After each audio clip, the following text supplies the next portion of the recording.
Bulavinaka, everyone, and welcome to How to Stand Out in New Zealand's Fast-Moving Consumer Goods Sector webinar. As you well know, this is the second session of a series that aims to build capability about New Zealand FMCG sector, help SMEs in Fiji navigate the category review requirements, and learn the latest packaging and branding trends, both in New Zealand market and other export markets as well. So as you know, in the first session, we had the business and coach advisor, Tom Pisiho, who helped us navigate the intricacies of shelf life, operations, and category development.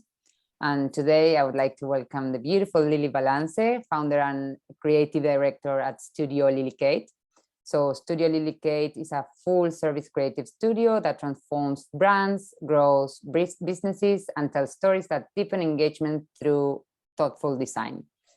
So with over a decade of experience working for international clients, Lily will introduce us to key design elements to build a strong and engaging branding across multiple platforms, and many other things that she has already shown me, and they're amazing. So it's very exciting. But before we begin, some housekeeping notes. Please remember that this session is being recorded and we will upload it on our YouTube channel. So if you need to leave early, or if you want to rewatch it, or if you want to watch the first session with Tom and then watch this one again, remember that all of our videos are uploaded on our YouTube channel. And at the end of Lily's presentation, we will have some time for a Q&A. So please feel free to write your questions in the Q&A tab or send them through the chat. And if you have questions throughout the presentation, I'm sure that Lily will be happy to answer those ones as well. So remember that no dumb questions. We're all here to learn. I'm very excited about this one. So Lily, I will pass it to you now. And yeah, we'll go from there. Yeah, perfect. Like Camilla was saying, there's no dumb questions. So ask away. I'm an open book. I know how in Fiji we can be a little bit mandor on asking questions, but we're good. Ask anything you need. Okay, cool. So I think I'll start by sharing my screen and we can get into it because I've got a lot of information for you guys to go through. And yeah, hopefully you find it helpful. Okay, so I guess I'll start off a little bit talking about who I am, where I come from, what I do. My name is Lily. I'm a designer. As Camilla was saying, I run a full service creative studio. I've got a history in design, graphic design, illustration, and brand strategy. So I do a lot of brand packages for clients. I transform brands. I help them grow their businesses and tell stories that deepen engagement. And I do this all through thoughtful design, which can be something that I think in Fiji, we're still catching up on, figuring out what thoughtful design looks like and how to compete with our international countries on what they're doing. And yeah, so I think that's something that I'll concentrate on today. I'll talk a lot about why good branding is important, why brand strategy is important, and why it's definitely not just a logo that you should be considering, and how that can benefit your business. Okay, let's talk through some client work of mine and then the areas of expertise that I've dabbled in throughout my career so far, about 10 years in the industry. So if we go through here, this is some of my work that I've put together for you just on a few slides to give you an idea of the scope of the stuff that I deal with clients and all of the experience that I've had in New Zealand. So I've led across Australasia, New Zealand and Australia, quite a few different creative teams over my career so far. So I've worked with Cheetah, often mispronounced Sita. In New Zealand, they're quite an upmarket homewares and living company. I've done a lot within their creative teams, leading the graphic designers, the photographers, putting together creative campaigns, everything from catalog design to new campaigns that are going out each season, delivering the products, all of that sort of stuff. So in my career so far, I've dabbled in art direction, editorial design, digital design, and marketing. All of those come into your branding, of course. And here we've got some examples of surface pattern and textile design, brand strategy and design. And as you can see there, I've worked with multiple different luxury companies like Mipiachi. I've worked with a lot of private clients as well, like 9 Yards Consulting. And yeah, we've got some more stuff over here. Packaging design, another big part of your branding, really important, something that we'll be discussing a lot today, especially if you're dealing with different products that you're wanting to export over to New Zealand and Australia.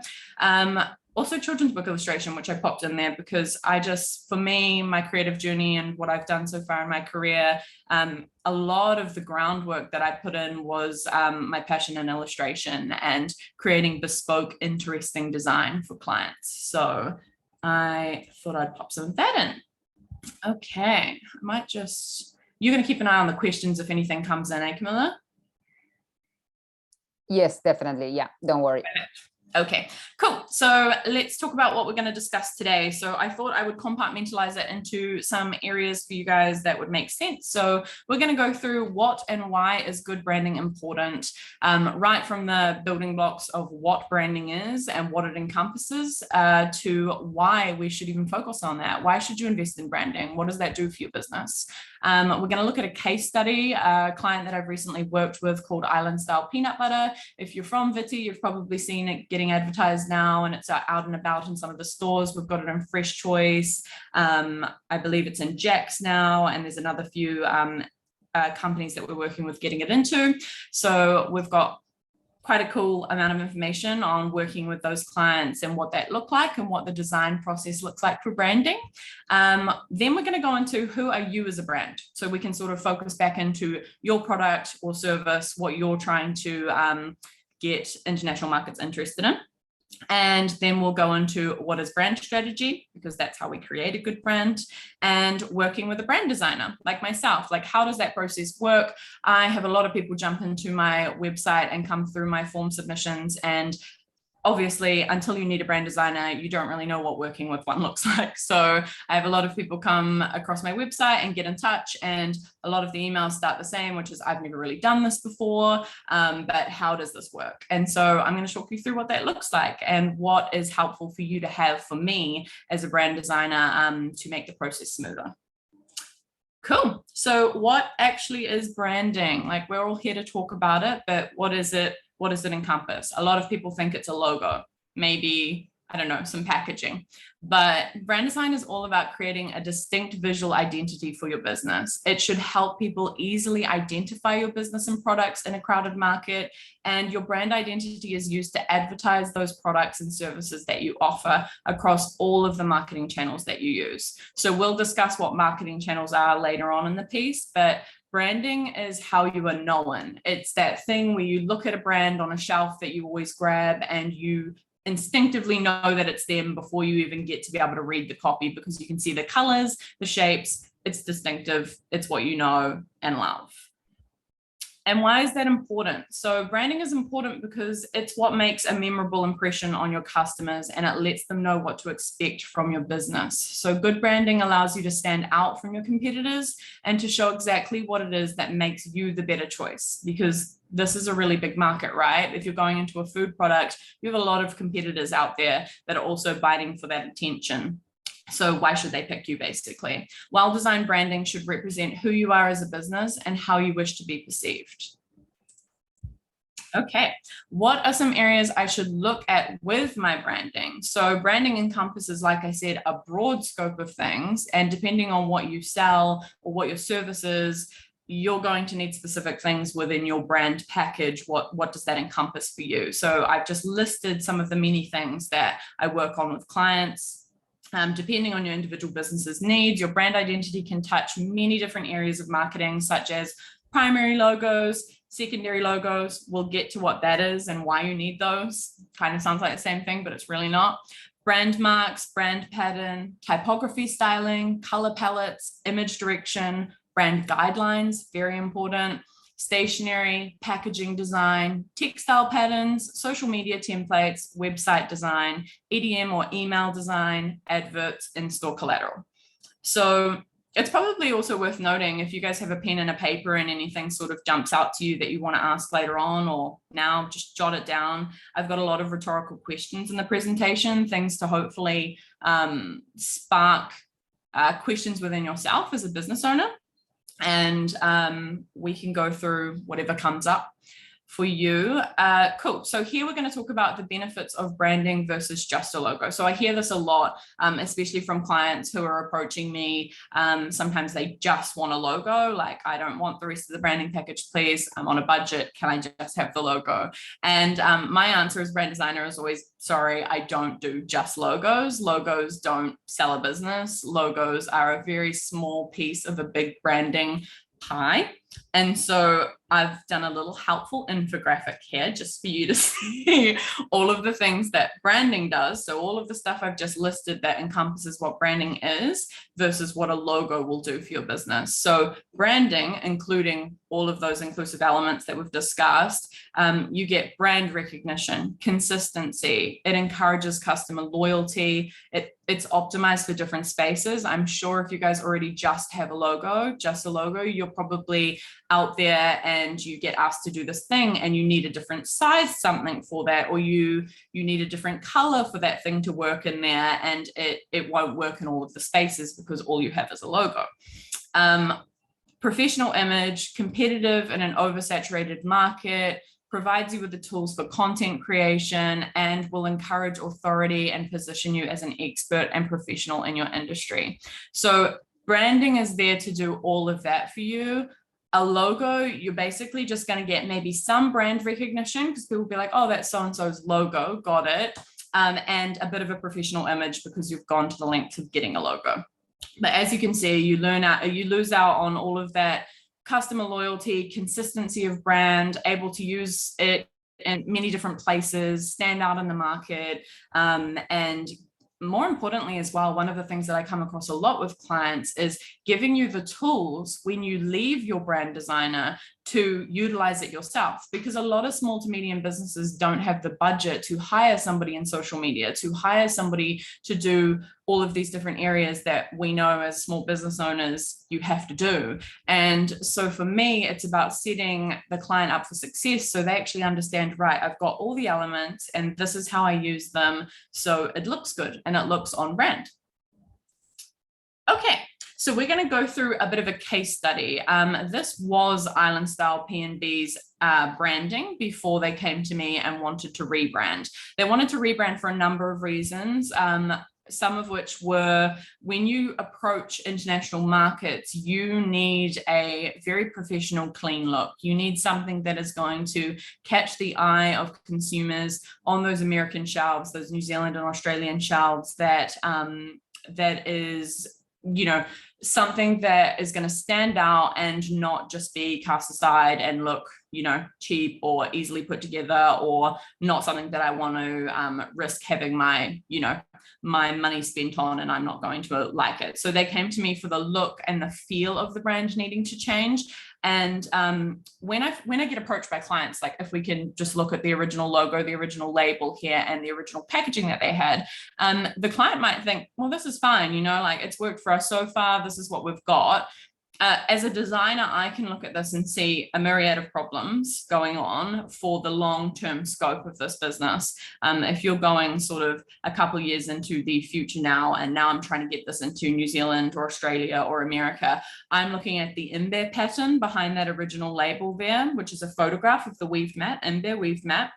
And that's a nightmare because you can't blow that up past a certain point. That's a photograph. You shouldn't be mixing photographs with vector graphics like the palm trees that are in the front if you want to be able to use those elements wall size, So you might not be thinking at the moment that that's going to be a problem, but that's going to pop up for you. That's going to become an issue. I can see different mistakes that have been made with the leading, spacing in the lines, the nutrition information, different things like the palm tree not being cohesive with the photograph, the fonts. There's lots of things to a designer when I look at this packaging that to somebody who maybe is not trained in this would not see or would think was fine.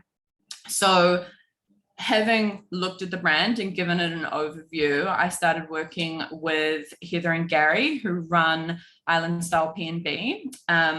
And yeah, we went through a bit of a market research. So basically what I like to do when I start working with a new client is I do a lot of market research, and I'll talk more about this in the presentation, but basically on who are you going to be going up against? Like, what are the packaging, especially in your price point as well, what are the packagings that are out there that you're going to be having to compete with? Because if you compare it to what is sitting on the Fijian shelves here, and you know, we go into Max Value or New World and we look at what it's sitting next to, right?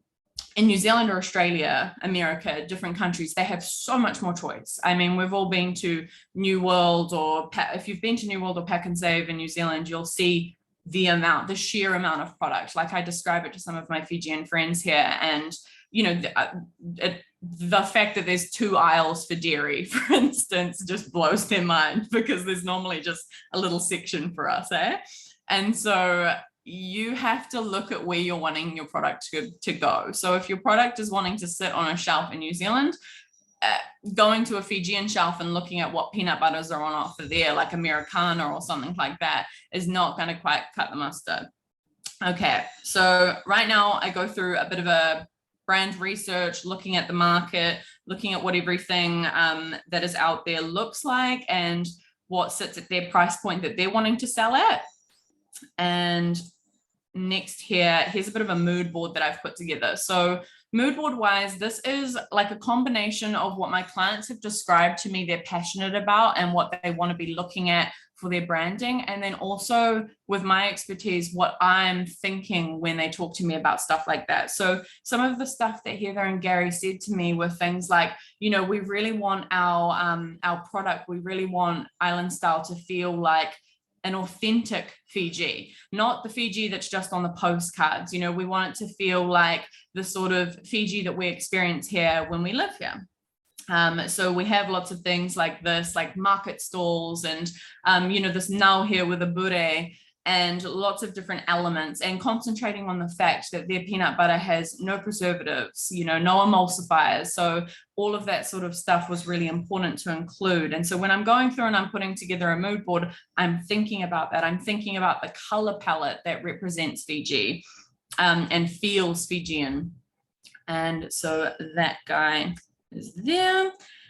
And cool, so let's get on into the fun stuff. So this is the beginning of their brand package. So I'll talk you through each of the elements here. We've got the Island Style peanut butter logo at the top here, and I've backed that with some beautiful banana palms there.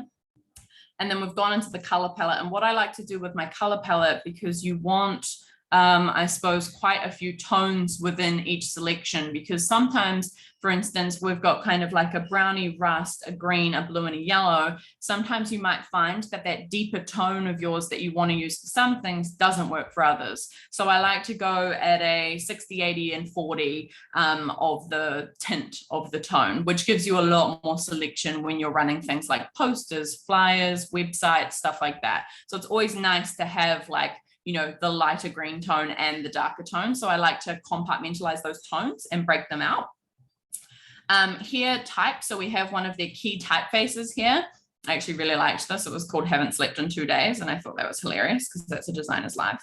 And we have that there in a block and an outline. So I also really liked the idea of giving them a font choice that would have a full cover and then an outlined version to be more playful with their collateral. And then one thing that I came up with, and this happens a lot when I'm working with clients, is, you know, depending on your brand, everybody has a different brand that they come to me with. So for Island Style, they came to me, and one of their really cool selling points was that they use Fijian coconut oil, Fijian coconuts, and Fijian semi-sweet dark chocolate. So I felt like having some made with call outs would be quite cool. And I wanted them to feel playful like the logo, a little bit rough around the edges. And yeah, really going, one of the brands that I sort of resonated with for the same sort of vibe, I guess you could say, is the Charlie's Juice brand that we have in New Zealand. It's really playful and relies a lot on fun typography, fun type. The font is really cool. So that is that page. And then if we go through here, we can talk through the packaging. So how I like to work is I like to get the fundamental elements. It's quite cohesive, it rolls together, but a lot of the time I will come up with the graphical elements first, and then I will bring them into the packaging. And then I'll go back and forth a little bit to figure out how it fits on the packaging, how that should look, and how to unpack that. This is a good example at the top here of how I was describing that you'll need more than one logo for different things, right? So their company started in 2017. That's a really nice brand story and brand piece that sort of starts getting you that authority the further away we get from 2017. So I wanted to give them another logo set where they would be able to use that one, which they have on one of the windows in their store at the moment, which we'll get to. So here we've got smooth, and this is just me unpacking because bearing in mind this is a presentation for my clients, that when I did my market research, felt like we should toy with the idea of doing a clear label. And sometimes you can present to a client and maybe they're not on board with something, but I always take the risk because I'm here to show you what I think would be the ideal and the dream. And so I went all out. I did a clear label and a security seal, and just like fingers crossed I'd love it, because I loved it and I thought that it looked amazing. And it was really on brand for what was happening at the moment on the shelves. And I thought that this, next to the other peanut butters that they were going to compete with, would really just shine. And so I've gone through here and I've talked a bit about clear labels and basically what I was thinking around this packaging. So each flavor has its own individual color for quick recognition on the shelves. That's important because even when somebody falls in love with your brand, if you're a smooth peanut butter gal or guy, or a crunchy peanut butter gal or guy, you have your preference, right? I'm crunchy. And so when you go through, you sort of want to know really quickly, oh yeah, that's the one I grab, it's green or it's blue. And so the color is really important when it comes into your packaging like that. We've got a clear label with white print and one color. The peanut butter inside would create the background. So that brown color there is the peanut butter inside on my mock. We've got a security seal strip with the barcode at the back. This was for a couple of reasons. It looked cool and it also kept it clean. So it was really functional. A really pretty way to be able to, and obviously the security seal aspect of keeping your peanut butter safe and untamperable. But yeah, one of the things that I pitched them at the beginning was a security seal. And then we have the large flavor heading for quick recognition. So obviously the most important part of the peanut butter jar is, what is the flavor that I'm getting? What is the variety? Am I getting the smooth, the crunchy, the chalk? And then originally they had, when they came to me, their smooth peanut butter, they had named the drizzle. And although a really cute play on words, my recommendation after doing some market research was that for an international market, if you're a smooth peanut butter person, the drizzle does not connect the dots for you there. That's not something that you come across a lot. It's not a recognizable term. So I recommended that they move back to smooth because everybody knows that as a peanut butter term, and what you're looking for is that quick recognition, because you don't have the brand identity where people are like, oh, the drizzle, that's their smooth peanut butter. They're going to have to do a bit more thinking, and consumers are often very lazy on the shelves. They just want something because they can read it and it's easy to read, and you want to sort of connect those dots very quickly for them so they're not confused and they don't pick up your product. Cool. So here's the lid view. So basically what you do is you go over, the security seal wraps over the top, goes down onto the lid view here. And I did some calculations of how much in 454 grams, how many peanuts would be used. And so I thought it'd be really cool to use that real estate because you have the security seal anyway. So why not pop something fun on the top? So I've got, this jar contains approximately 675 peanuts that have been lovingly batch roasted right here in the Fiji Islands.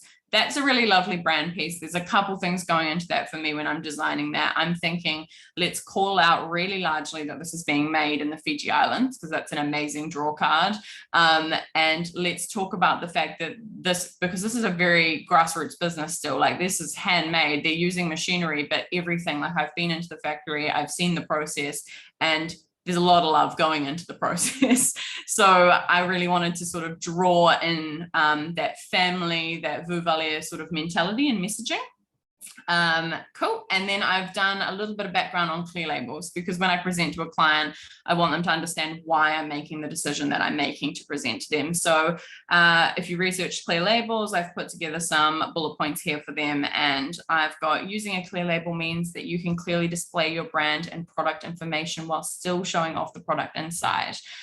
So also on the bottom point, to talk about this as well. Basically, if you are selling something that is whole foods, you're really talking about the quality of the product, the ingredients that you use, it's a really nice transparency piece to have a clear label, because your customer can see through and see the peanut butter or whatever the product is inside your jar, your container, and it gives them peace of mind that they know what they're buying inside of that thing.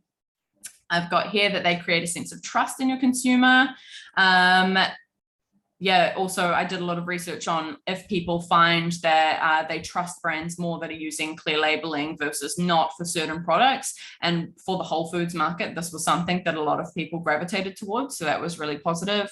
Clear labels, when designed well, and that's important, when designed well, set your brand apart from the cheaper competition. They elevate the brand with a clean, eye-catching and modern look. That was another thing I didn't want with the peanut butter brand to take up. I think you can see my mouse on the screen there, but I didn't want to take up basically from here to here of their jar with a thick label smack over the top, and then being unable to see that peanut butter unless you were looking at that first centimeter or the bottom centimeter of the jar.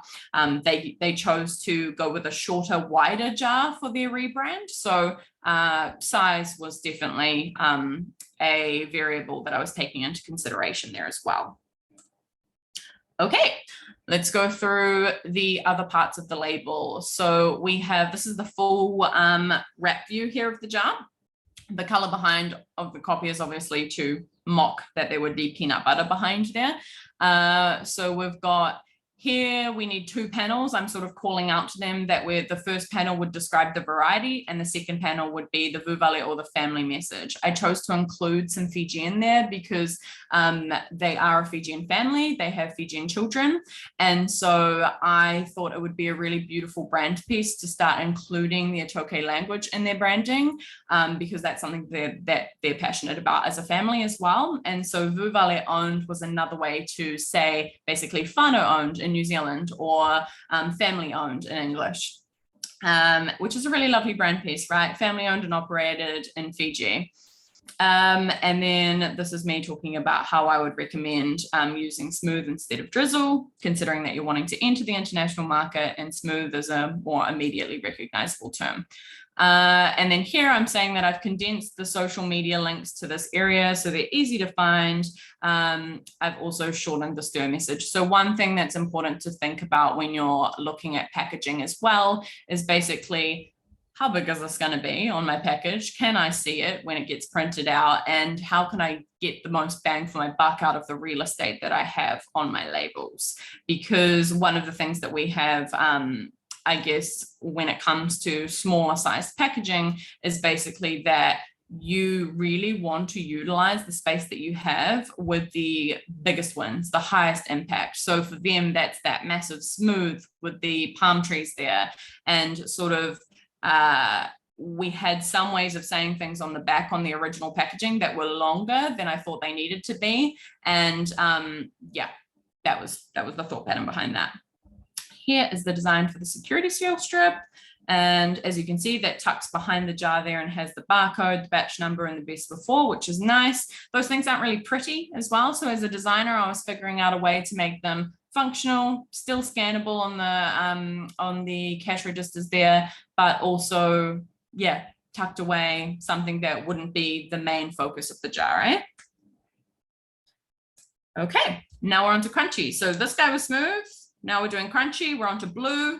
Blue's for crunchy, as we were talking about, doing that sort of color profiling, working out, okay, well, this is a different variety for me, so I'm going with a different color, but we're still fixing with the same brand message. So as you can see, the main thing that's changing between there and there is the color. We're still having the same sort of illustrations that I've done around the front, and the security seal moves with the color as well, which is quite fun.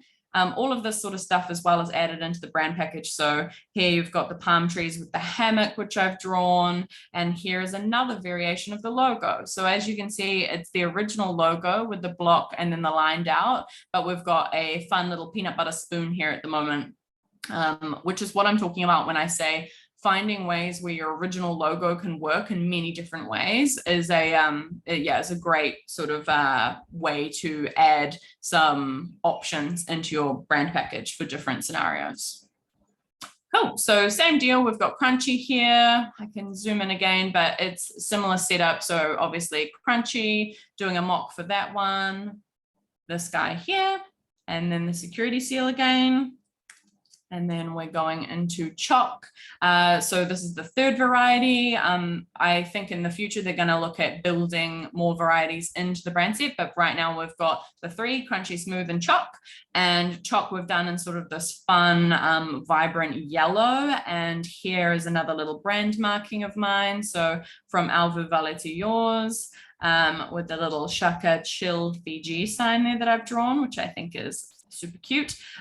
We also have here along the bottom, I should call out, I've drawn a lot of kesa kesa, which are the traditional Fijian masi prints that we have. And so the kesa kesa that run along the bottom just sort of add to that brand messaging, like here, we're made in Fiji, we're made by a local Fijian family, and just sort of speaking more to that brand message. And then up the top, we've got obviously their logo being shown on a photograph. Cool, so same deal with the chalk. We've got the mocks here, we've got the full label and the security seals again. And this is just sort of showing the net. So if you were to take off their packaging from the jar and look at their label and the security seal, you would see it look like that laid out flat. Cool. And now we get into a little bit of more of their branding elements. So right here, we've got Island Style P&B, and this is some in there that I've drawn. Remember at the beginning of the presentation when I was talking about how they had that photograph of the in-bear mat, right? And that photograph is not going to work in lots of different areas. It might look cute on the label there for a second, but then you're going to have to move it into these different areas. So what I've done is I've drawn an in-bear mat pattern, which goes with the rest of the logos and the style of the illustration for their brand, but it's scalable. So if they wanted to open up a peanut butter shop here in Fiji and have that as wallpaper, they can scale it to the wall size if they need. They're not going to get down the track, and this is important, and we talk more about it. When you think of your branding in say 2, 5, 10 years, your wildest dreams, where do you want to be? You don't want to get into a position where 5 years from now, none of your branding works anymore because you need it for things that it can't be used for. Here is me showing the made with toasted coconut, how we had the made with icons. So I'm just showing one of those and how it can be used. When I present to my clients, I like to show them how their elements could be used on social media or digital design of any sort, their website, that sort of thing. So we're teaming it with this cool coconut photo here, and we've got it using their brand colors. And this guy here down the bottom is an island style mood board. So again, what's inspired the brand. So we've got a lot of that sort of old school vintage style tropical imagery. Cool, we're going into this one. So as you can see here, we're using the logo and we're using it on their green tint. And then we've got the made with semi-sweet dark chocolate option and the made with pure Fijian coconut oil. And this should hopefully as well, if my clients haven't already started to get a photographer or figure out what they're going to do with their photography, a big part of branding or advocating your packaging, your branding, your product as a whole is having really eye-catching photography. So I'm trying to show them within this presentation, basically, what sort of photography I would recommend for their brand, their image direction. Cool. And now we have the kesa kesa as tiled prints. So obviously this is all provided to my clients so they can use it for things like Instagram tiles, their website, Facebook, social media, all of that sort of stuff. And if we go down here, here is another brand mark. So I talk a bit about brand marks as well. Lovingly batch roasted, something fun that you can overlay on like a photo or anything like that. And then up here, we've got more kesa kesa, different type of print. Cool. Here are two more kesa kesa that we have. So We've got this pattern here, again, showing it on a brand color. And then we have from our Vallance to yours, another brand mark, again, very helpful for things like stickers or different types of iconography for the website. Showing the imber here laid out next to some coconuts. Okay, cool. This is the social media direction. So this is me giving you an idea of how things like your brand marks can be used over top of the photography, what an Instagram story might look like, and then what some tiles might look like. And I get more into this on the next slide. So I actually go into, you can see a little bit here, there's a bit of a, again, it's all about creating a mood, right? So you'll start to pick up on the fact that branding is really about creating this sort of mood for what your product looks like. And so here I'm creating these little mood boards or art boards because I want my client to be inspired by where their brand vibe is going and what they should be utilizing to create it. And then we go into a little mock Instagram setup here. The bigger one is on the next page, so I'll go to that. So just to show with everything that I've just created for them and how that all looks, how is that going to look on Instagram? What should they do on Instagram? How should they lay it out?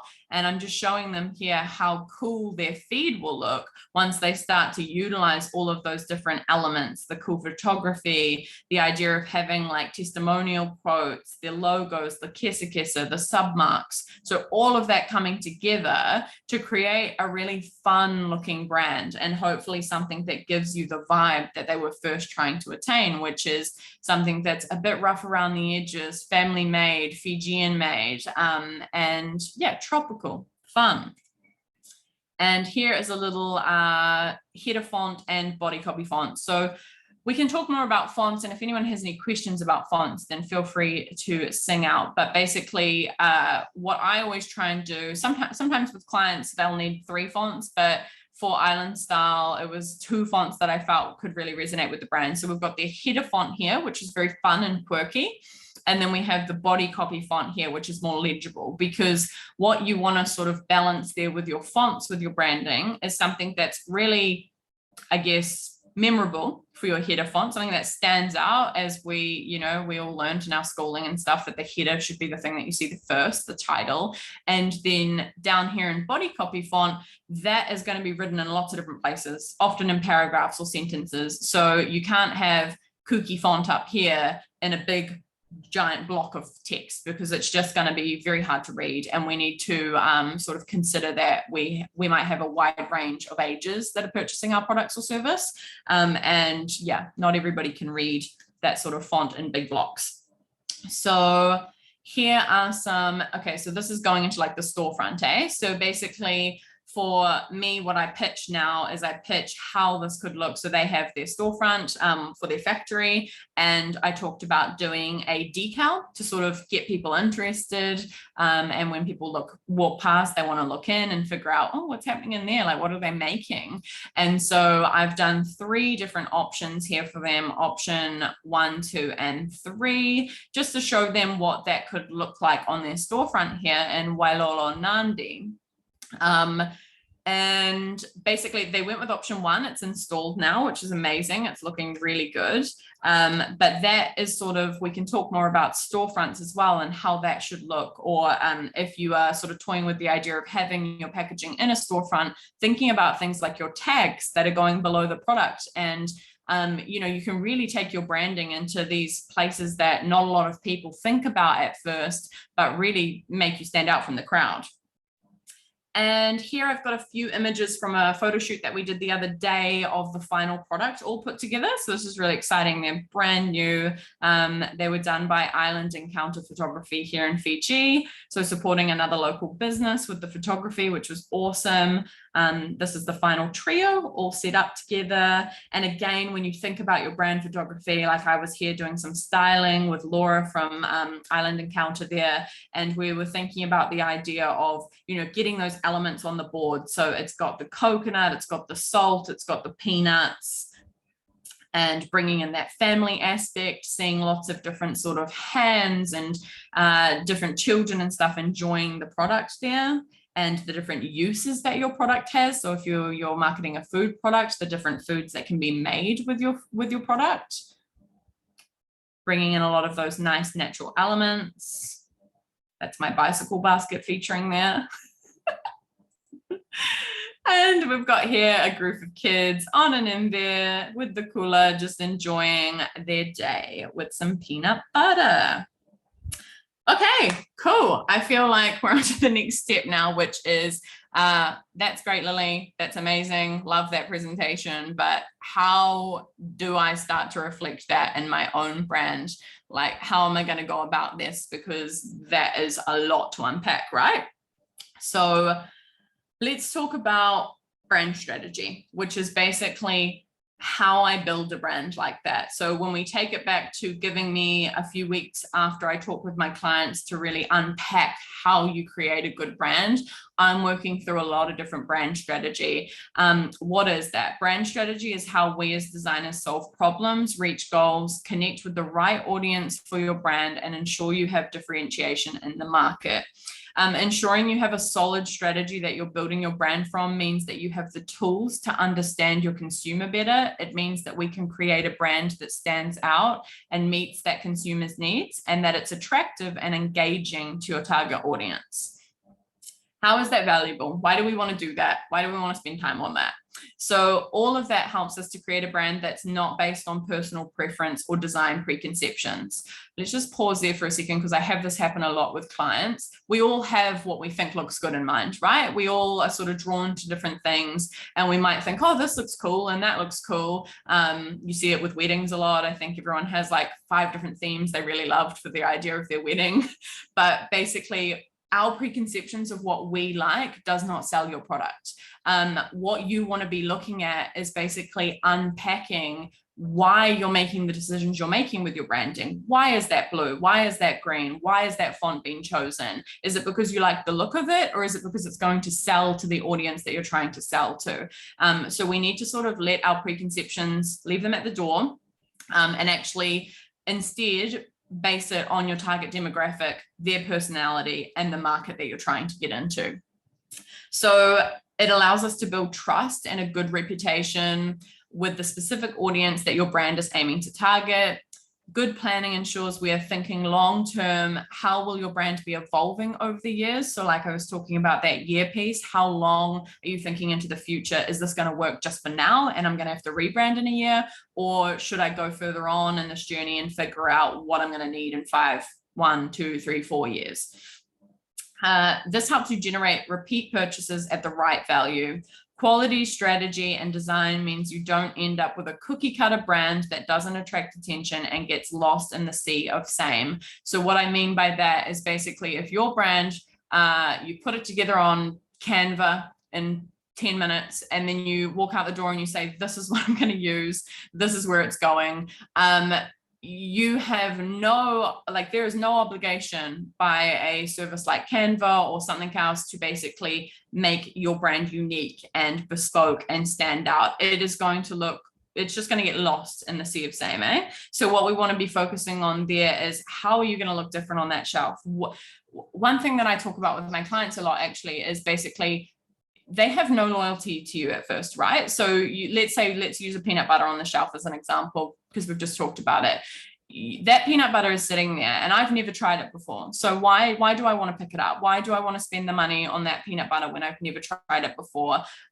So when you think of a product like that and somebody not being your friends or family and not having any loyalty or reason to purchase your product, the first thing that they see is your branding. So that's why branding is so important, because before they know that the product tastes good inside, they have absolutely no reason to pick it up besides how it looks, right? So if they pick it up and it speaks to them with whatever your selling point is, that they're your target audience, and they like what you're saying and what you look like, then they try it and they like the product. That's what keeps repeat purchases coming. So the quality of your product continues repeat purchases, but the actual first purchase, that really important step through the door, that first step, is what it looks like. Cool. The 3 pillars of brand strategy. So this is a massive topic, and I've just tried to break it down to try and fit within this hour of talk.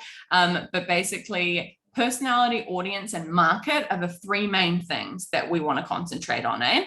So personality, it's important to think about what your brand's core values, morals, and goals are. We need to assess what is important to us with our branding. What values and morals do we want our brand to have and stand by? What are your goals for the brand in the next year or two? How will your branding need to reflect these? Audience, understanding who the brand is marketed towards. For example, I've just given a brief example here, and I'm saying basically, for an example, a brand that sells premium organic juice sold in eco-friendly plastic bottles or glass bottles and is focused on sustainability and health is going to project a very different value set in comparison to a brand that sells convenient noodle packs that are ready in 2 minutes, targeted at an audience who wants something quick and cost effective to eat on the go. Those brands have completely different personalities, and their branding will in turn look very different. So we need to sort of consider, like, what does my brand look like? What is my brand's audience and personality going to create? And why would one look different from the other? The market here, I've got your market are the people who would be interested in your product or service. As a brand designer, it's important to research the brand's industry that you're designing for, to scope out competitors, find inspiration, and design branding that stands out amongst the other brands in the industry. So these are the three core pillars of brand strategy when you're thinking about designing a brand. Okay. So just to encapsulate some of that, what should your branding communicate? And these are sort of things that I would really recommend that you sit with and note down yourself. I've said to Camilla that, you know, I'm happy for these slides to go out to whoever would like them. So feel free to grab a slide, whichever ones you resonate with or want to ask yourself questions on. So we've got 1, the lifestyle of your target customers. 2, how you want your audience to feel. 3, your brand's personality. 4, the quality of your offering. And 5, your brand's values and morals. So I guess those are pretty self-explanatory, but we've talked a bit on the lifestyle. How you want your audience to feel is quite interesting, because when you pick up different packages, right, there's different feelings that you get from packages. That might sound a little bit woo-woo, but to a designer, that's very like obvious to us. So when you pick something up, and does that feel really clean and refined? Does it feel like a health food product? Does it feel like something that's fun and quirky? Does it feel cheap and quick and easy? There are different ways that packaging makes you feel. And yeah, so we've got obviously your brand's personality, which we've talked about. The quality of your offering is important as well. So basically, depending on your price point and where you're trying to go with your brand, why does somebody want to spend $15 per jar of whatever you're selling, or $10 per jar of whatever you're selling? The quality of your offering should be reflective of the packaging that you're offering it in. What are your brand values? Cool. So here we've got some questions to ask yourself on what your brand values are. I've been talking about brand values and morals, and that might seem a little bit maybe you're unsure how to figure out what those are for yourself. So I've got here some rhetorical questions to ask yourself as a business owner. What are your brand values? What is the key message and the bigger picture of your brand? How do you want your audience to feel when they engage with your brand? What makes your brand different from the rest? What is your USP, your unique selling point? So you might sell peanut butter, but why do you do it different than everyone else that's on that shelf selling peanut butter? How do you want people to describe your brand when talking about it to their friends? That's a really important one. I like to think of, market research as if it were friends or family or people that you didn't even know and they went past your product and bought it. How would you want that communication to happen between their family when they get home and they talk about this peanut butter that they grabbed at the market the other day? What is the future vision for your brand? What do you want to see your brand grow into? Where are you going? What are your core principles and morals, e.g. sustainability, affordability, locally made, etc.? Cool. Okay, this is just a little reminder to remember that effective brand strategy provides a central unifying idea around which all behavior, actions, and communications are aligned. We want to focus on an omni-channel execution across all areas of our brand, e.g. packaging, social media, website, storefront. What I'm saying by that is basically when somebody picks up your jar of peanut butter, do they go onto your website and get the same experience? Do they walk into your factory or your storefront and get the same experience? Are they interacting with your Instagram or your Facebook and have the same experience? Because I think one thing that people forget about a lot of the time is they put all of this effort into maybe, let's say, your packaging, right? Or your Instagram. They want their Instagram to look great. But if your packaging or whatever else of your omni-channel is not cohesive with the rest of your brand, you don't have a strong brand because you are not focusing on all different areas of what your customer is going to come in touch with. We call them touch points, right? So your customer is going to come in touch with, like, if they're going to purchase your product and you have it up on a website, they might find you on Instagram or see you in a store and then go onto your website. So right now they've seen you in 3 different areas. And if you look like a completely different brand in those 3 different areas, and one you're using blue and the other one you've got a different font on, then you don't have a cohesive, strong brand, eh? So what you want to be focusing on is how can I make all of the touch points that my customer comes in contact with effective, cohesive, something that looks like it's the same brand. The 3-step formula to selling well with heart. Cool. So here I've just done a little bit of a breakdown on selling well with heart. What does this mean? 1, introduce your brand. Use strong, consistent, and strategic branding to capture the attention of your audience. 2, storytelling, really important. Once your audience is interested in your brand, you want them to stick around, right? You want them to be loyal. So be personal and show your passion for the product. And this is probably the most important way to sell with heart, is solve a problem, right? So don't lead with your product or service. And this might seem counterintuitive. I see clients all the time wanting to, it's your baby, right? You've worked on it for so many years and you're just like, look at this thing. It's great. Buy it. Buy this thing. Hi, do you know about this thing? Buy it. And that seems like the way to go, but people are really self-centric, right? So your customer is in there, they want to know what problems you're solving for them. And people are far more interested in what you're going to solve for them in their life than you telling them about your life. So they want to know what problems your product or service solves for them. So it's always best to lead with the solution you offer with your brand, right? Let's say you have a skincare brand, but yours is made with super sensitive friendly products, right? So got eczema, my skincare brand is going to be amazing for you. You want to advocate what you're fixing for them. What is the thing that you're solving in their life? Sick of those chemical laden peanut butters with emulsifiers and preservatives and all of the fake colorings and stuff? Well, look at this organic one that I've got here that is made with very little additives.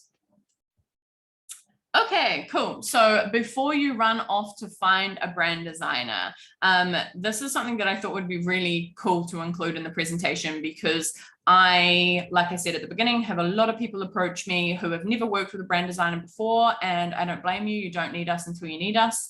And so I've put a little checklist together here for things that you can come to the party with to make my job and your job easier when working together. So set aside some time to compile your thoughts on the above info and consider these 5 things. Does your business name work as a logo? This is important. You can't come to me and say, I would like my business to be blah, blah, blah, blah, blah, blah, blah, blah. And it's a 5-word business name that is going to be really hard to be recognizable or effective within any sort of packaging or Instagram handle or social media. So does your business name work as a logo? You want to make sure that it's not too long, awkward. Is it easily said? Have a good idea of where you intend to use your branding. Social media, print, packaging, stationery, a storefront. Don't come to a brand designer and expect them to sort of pitch where you could use your branding. We will, of course, assume, bring to the table things we think would work or could be really cool when we start working with you, like the decals for the storefront that I suggested, or different areas of the brand that we see you could grow in these ways. But it's really important that you come with an idea of what you need from the brand designer. Have you sourced a printer or manufacturer? So as a designer, we'll need to know your printer specifications, especially for things like packaging. So that can be really important.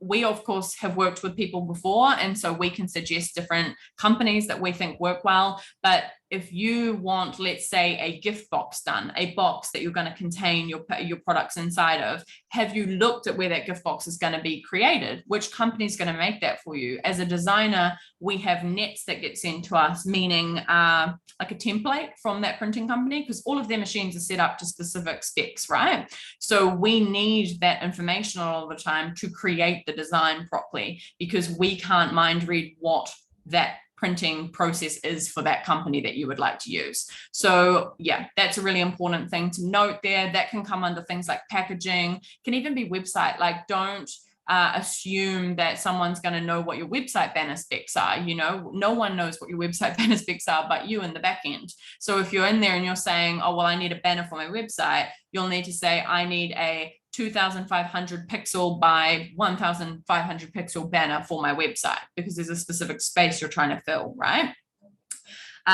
What do you hope to achieve with the brand design? This is important because it's a little bit of a self-audit, eh? It's about, what is the driving factor? Is it to gain more profit? Do you want to charge more for your product, and so you need it to be of a higher quality?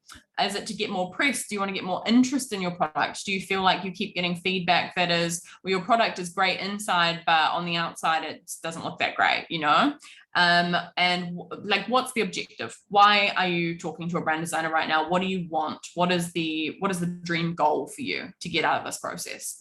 And then I think one of the most important ones that's often overlooked is, do you have time to invest in your branding? So branding projects take time and collaboration. And when the project is complete, it will take you a while to roll everything out. You saw with the island style branding how many areas you touch when you go into it, right? So you need to really think and carve out that time to sort of protect this collaboration process and make sure that you're getting your investments worth out of this branding process. Yeah, I hope those are helpful for you guys.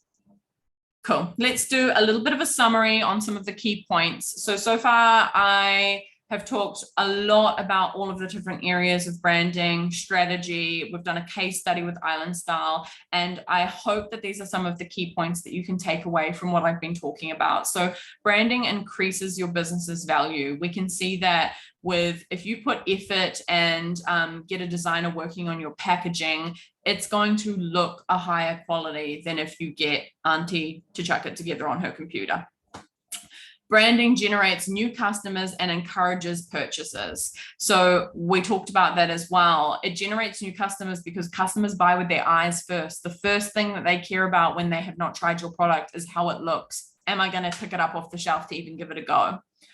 Provides a clear direction on how to market your product or service. So having that brand strategy and that solid foundation behind you means that you actually know where you're going. I hear from clients a lot that it's really freeing to have all the elements there and know how to use them. It's not like you get your elements and then good luck, off you go. You seeing it in the different presentations and the way that it's presented to you gives you the ability to keep the consistency of the branding and hopefully be able to allow you to use it in the way that it was intended to be used. Creates trust and authority within the marketplace. So basically what I mean by that is, when you look professional, people trust you more, right? So if you look like you just threw the brand together off to the side somewhere and like, you know, it was super cheap and you got it done on Canva, it's not going to create that trust and authority that you need from the marketplace. And last but not least, by not focusing on the importance of your branding, you can directly affect your sales, the customer perception, and your brand's overall value. So if you don't do anything that I've talked about, and if you just sort of wing it, throw it together, hope for the best, you're letting yourself down because you've put in so much effort to create the product. The last thing you want to do is make the packaging that's around it or the marketing strategy that you've put together to sell it not cut the mustard when it comes to meeting, you know, the amount of effort that it took to create the product. So if you're not focusing on the importance of branding, can directly affect everything that I've said could be positive with branding. yeah, hopefully that has been helpful. And as we said earlier, I'm here to answer any of your questions. There are no dumb questions. I can see up here there are some. I'll just stop my screen. Maybe I shouldn't stop my screen share. We might refer back. Yeah, you can always go back. I mean, thank you so much, Lily. That was obviously amazing. You have given us so much food for thought, and I'm sure more questions will come in afterwards. But yeah, if the audience stays with us and yeah, bear with us. I mean, we can stay a little bit longer. I know we promise it will be an hour, but maybe we can stay for another 10 minutes just to go through some of the things that you share with us. I mean, I think that obviously overall the presentation was amazing. And as I said, you have given us a lot of things to consider and to think about. I think that one of the main ones obviously has to do with what you said about the quality of your offering should be reflected in the branding. And I think that one really resonated with me in terms of supporting Fijian businesses, because sometimes, I mean, we all know that obviously Fiji is a great place to source fabulous ingredients and natural ingredients. But sometimes I feel like assuming that just because something is for Fiji, it's enough to create a branding and the whole story around the product in such a competitive market, especially as New Zealand, that New Zealand made products are very valuable and customers have a lot of loyalty. I think it's very important to understand that, I mean, we all know that your product can be great and have very high quality and good quality ingredients, but you need to make sure that aligns with your branding and that's communicated through your branding. And I think that was one of the takeouts that I thought it was really cool. And the other thing that you mentioned that it was really important as well is how you need to reflect your goals through your branding. So, and there's a question here that I will read now that maybe relates a little bit with that, because there's a question about how important is in when you're selling a bulk product, if the branding and the beautiful branding and the aesthetics of the branding is as important as if you're selling to consumers. And I think I'll just add this comment and then I'll let you obviously answer that one. But I think that related to what you said about reflect goals through branding, you need to consider that, I mean, you might be starting now and thinking that you're going to be selling bulk and that's your market and that's where you want to focus. But the reality is that you need to be thinking that your brand might evolve and you might be ended up creating value-added products or selling directly to consumers. So I think that one was definitely one of the key things that I got from your presentation, is that make sure that, I mean, you need to be thinking ahead and thinking of what you're going to be doing in 2 or 5 year times and not just the present. And the fact that you're selling bulk now doesn't mean that potentially in 2 years time you can be creating a value-added product and the branding should still be good enough for you. So I mean, going back to the question, do you think, I mean, in terms of importance about the branding and everything that you have explained, how relevant you think it is if people are trying to sell bulk ingredients or products, potentially, like we have obviously the clear example is kava, for instance. So like, I mean, I think branding is important regardless of who you're talking to, whether it's behind the scenes, if it's B2B or B2C, you know, like it's one of those things that you really want to talk about. It doesn't matter that you're selling a bulk product to a person, right? Or there's still a person on the end of that transaction. There's still a buyer who is buying your product. So if you are trying to compete against, let's bring like kava into the conversation.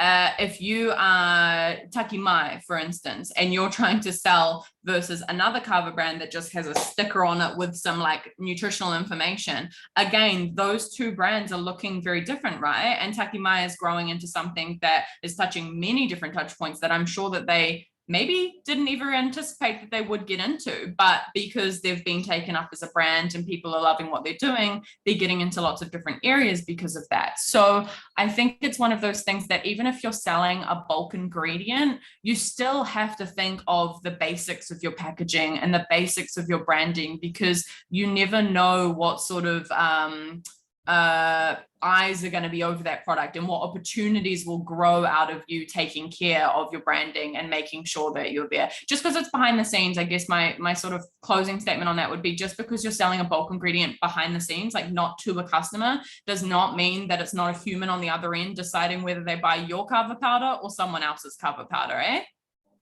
Definitely, yeah. And I think that, I mean, that was something very interesting as well from your presentation. Everything that you talk about, you know, the target audience, and try to think about the lifestyle of the target audience, and what things do they like, what things they don't like, what's, overall their lifestyle and their passion, and how they potentially would feel when they see your branding or your product in the shelf. And I think that that's so important, because, I mean, particularly with the one that you just made for Island Style, I felt from the beginning when I first saw the new branding is that, I mean, why it stands out is because for people, especially if we're stuck in New Zealand with bad weather in Auckland, you know, and we go to the supermarket and we see that one, straight away, you know, it makes you travel to some different place. It makes you feel of good things, and you associate it with positive and happy feelings as well. And it makes you maybe remember of a good memory in Fiji or in some other island, and definitely that feeling of maybe going for a swim or going for a surf and coming back and having a toast with peanut butter. So I think that, definitely you nail it in I guess that targeting that audience here that wants to, like, go to somewhere else when they're using the product. But in terms of branding, and I know that it will be particularly important for this webinar, because many of the people that attended here might be thinking, okay, gosh, how can I do this? I mean, I have a branding, or I have a logo, or I have a particular packaging, and I want to take some of the elements that you mentioned. Do you think that, I mean, do you keep any of the old elements from your previous packaging or from your previous branding? Do you get rid of everything? This is a tricky one, because so I often have clients come to me who they say, oh, like, I've already got the logo, or I've already got the blah blah, and like, can you add to it, you know? I guess the answer is usually no, but it depends, because often it depends on what you currently have. Like, I need to see it first, you know, I need to see what that logo looks like. And I can tell you straight away, looking at it, if it's a marketable logo and if it's going to work in all of the different areas that a logo should work in or not. So a tricky answer, but it depends. And then if it is a no, like as in that's not going to work, I highly recommend, because you're investing in this brand package, that we go ahead and we do what we need to do now. Then it would be more of a case of, it's not a let's throw everything out. It's a, okay, well, you really are on the money here with this blue tone that you chose for your branding because you had a spa product or something like that. I really love this. We can keep that sort of thing, and we can have that discussion, but it really depends on where that client is at that point of their branding. I have people come that want to completely, you know, they're not in love with anything. They want to throw it all out and start again. I have people that are really attached to the idea of, let's say, this little orange being their logo, maybe, or something like that. Like, they really love the idea of the orange that they currently have in their logo, meaning like the fruit. Can we keep that iconography somehow? Sure. Let's see if we can work that in. Let's see if that makes sense when we do the brand strategy process. So it's like one of those things where it's a discussion, and this is why it's always better. And I know, you know, hindsight is 2020, but like, it's one of those things where when you come, like, I have people that come to me to start fresh, and I have people that come to me who already have branding to rebrand, like Island Style. And you do come to this point. Island Style had not looked into wanting to make it in Fiji and export out to Australia, New Zealand, and hopefully different countries. And so they came to the point where they needed professional branding. They needed the nutrition panel done. They needed all of that sort of stuff to meet the food safety standards. And very important. Great. Okay, so we have a couple of more, and I think we can wrap it up in maybe 5 minutes. But there's one that, I mean, I think that there were a little bit of doubts in terms of explaining again maybe what the difference between primary and secondary logo is. Yeah, I see this one here. Yeah. Cool. So with primary and secondary logo, what I mean by that, I mean, let's just jump on over to the presentation. So I'll take you back to here. So basically, with primary and secondary logo, the point that I'm trying to get across there is we've got here your primary logo is this lockup, right? So when we say lockup, we mean the grouping of the logo. So the lockup here for Island Style is this as their primary logo. Secondary logos are things that could be used. Sometimes they're a different shape, like they might, for Island Style, it's not the case, but for other brands where I've done, it might be a lengthy version to fit into a different space, or it might be something that is a different way to stack the words. Maybe it's Island Style next to each other, but with the same type. And so it's basically giving you, see if I can go across, it's giving you different options. So for them, one of the more important things was trying to start establishing that authority of having their brand date. So see how this one is straight across here, and then this guy here is on an angle and is more kooky and fun, right? So this one on an angle is not going to work in every instance. Maybe at one point you do need a more straight on logo, and maybe you want to include this, or maybe you want that removed and you just want the straight on logo because it has to fit into like a square space, and that shape is not going to work. When you think of primary and secondary logos, that's what I mean. I don't mean changing your whole logo up and like having a completely different logo look. I mean different logos for different uses. On the jar, good example, we've completely removed peanut butter because we know it's peanut butter. It's on the jar. It doesn't, it's there. It doesn't need to be on the jar as a graphic. And so they've just got that part of the curved logo here. So Island Style is by itself on the front of the jar, and you can see that on the text here. So Island Style, and then down here we've got the coconut peanut butter.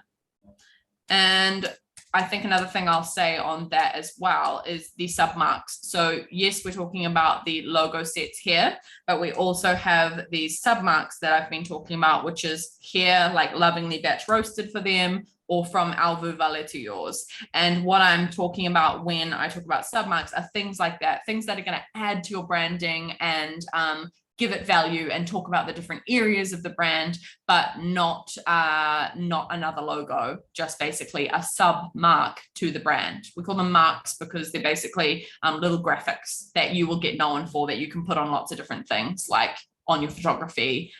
You'll see brands do that quite a bit.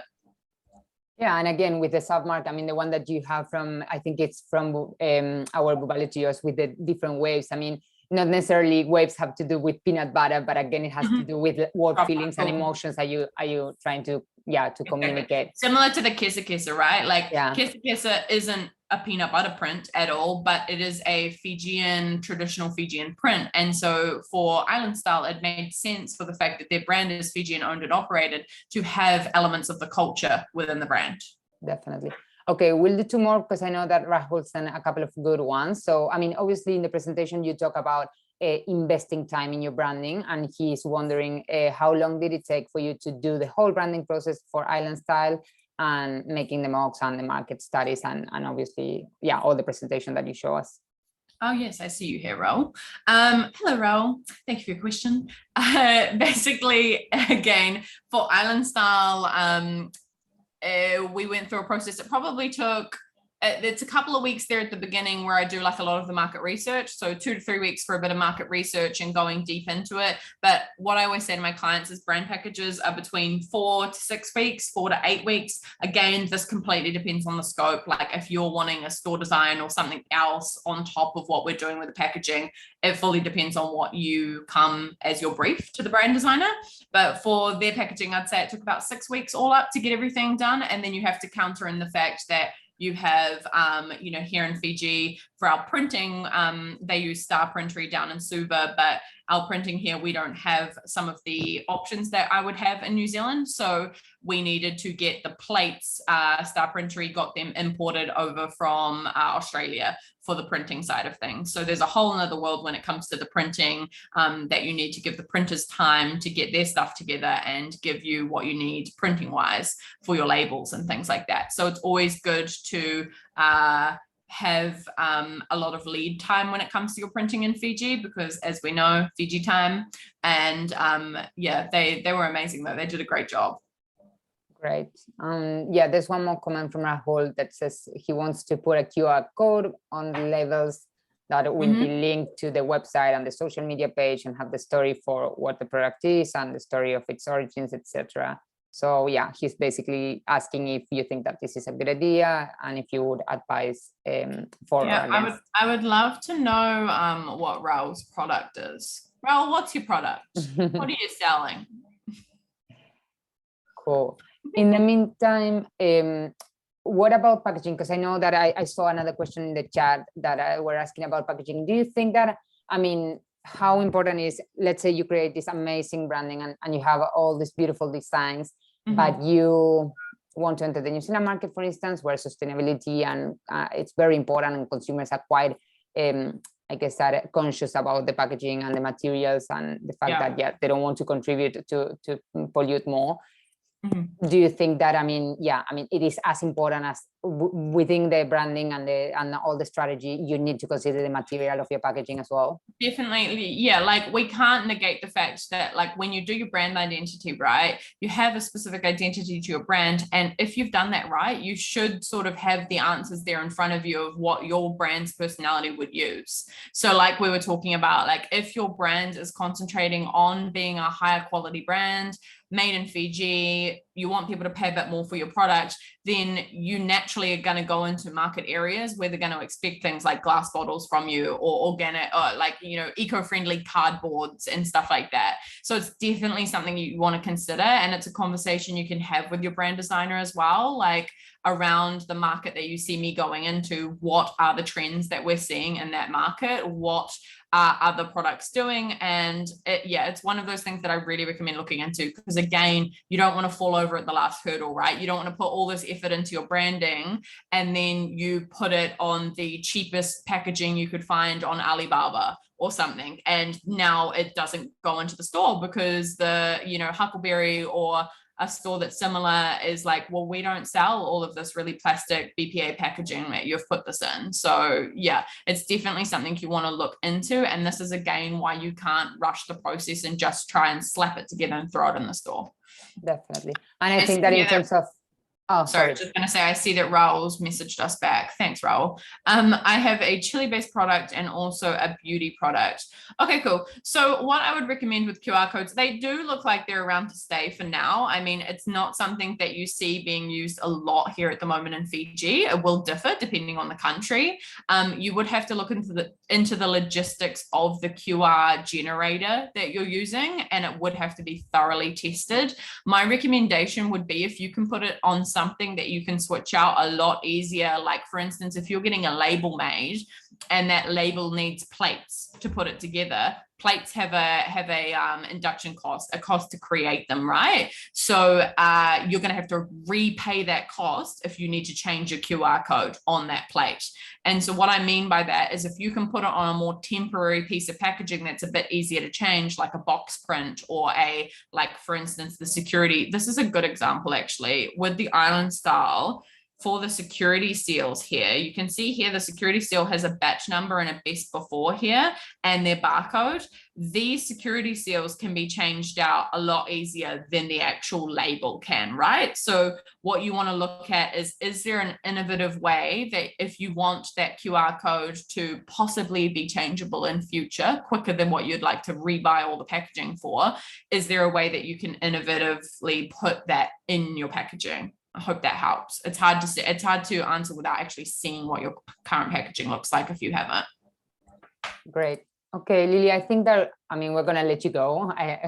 Definitely, this has been amazing. And I, once again, would like to thank you for sharing all of your branding knowledge with us. And obviously, we hope that this session has given the attendees a better understanding of the creative process behind a brand. And of course, if you have more questions, you can feel free to email me or email our team in Auckland, and we can always get back to Lily. And hopefully we can have a following up session sometime next year. Yeah, I love that. Yeah, I mean, I would like to express my gratitude to Investment Fiji and Fiji New Zealand Business Council again, because they have been obviously supporting us with these events and sharing the webinars among the networks as well. So yeah, for everyone there who's still there, thank you for joining us, and we look forward to seeing you next year with more sessions to help you grow your business. So Binaka Bakalewu, and have a great end of the year, everyone. Stay safe and enjoy the Christmas break. Thank you so much, Lily. Bye-bye. Bye-bye.